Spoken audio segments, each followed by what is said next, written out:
రాష్ట్ర వ్యాప్తంగా మొదలైన రేషన్ పంపిణీ అయితే మొదలైంది. సో ఎట్టకేలకు ప్రభుత్వం కొత్త సరుకులు అయితే ఇస్తామని చెప్పేసి హామీ ఇచ్చింది.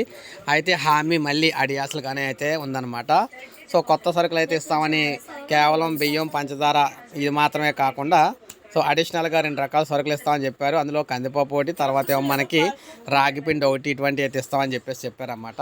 కానీ దీనికి సంబంధించి ఎక్కడ కూడా మళ్ళీ ఇస్తామన్నారు కానీ పంపిణీ అయితే చేయలేదు.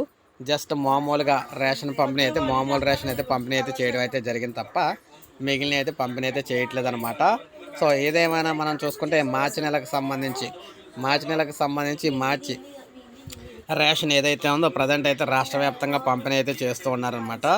సో లబ్ధిదారుల దగ్గరికి సంబంధించి రేషన్ అయితే తీసుకుంటూ వారికి అయితే రేషన్ అయితే పంపిణీ అయితే జరుగుతూ ఉంది.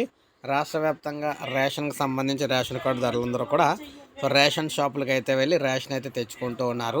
ఇది మనకి 15వ తారీఖు వరకు కూడా రేషన్ అయితే పంపిణీ ఉంటుందని చెప్పేసి తెలియజేయడం అయితే జరిగింది. అనుకోని కొత్త రకాల సరుకులు ఇస్తారని చెప్పేసి రేషన్ కార్డుదారులు ఆశపడినప్పటికీ ఆ సరుకులు అయితే ఇవ్వకుండా పాతగా ఏదైతే గతంలో మనకి ఇస్తున్నారో పంచదార, బియ్యం ఇవి మాత్రమే ఇస్తూ ప్రభుత్వం అయితే ఇక్కడ రేషన్ అయితే పంపిణీ చేస్తుంది. ఇది మనకి ప్రజెంట్ తాజా సమాచారం అన్నమాట. రేషన్ పంపిణీకి సంబంధించి ఇలాగే లేటెస్ట్ అప్డేట్స్ అందిస్తూ ఉంటాను. ఒక లైక్ చేయండి, సబ్స్క్రైబ్ చేసుకోకపోతే మన ఛానల్ సబ్స్క్రైబ్ చేసుకొని ఫాలో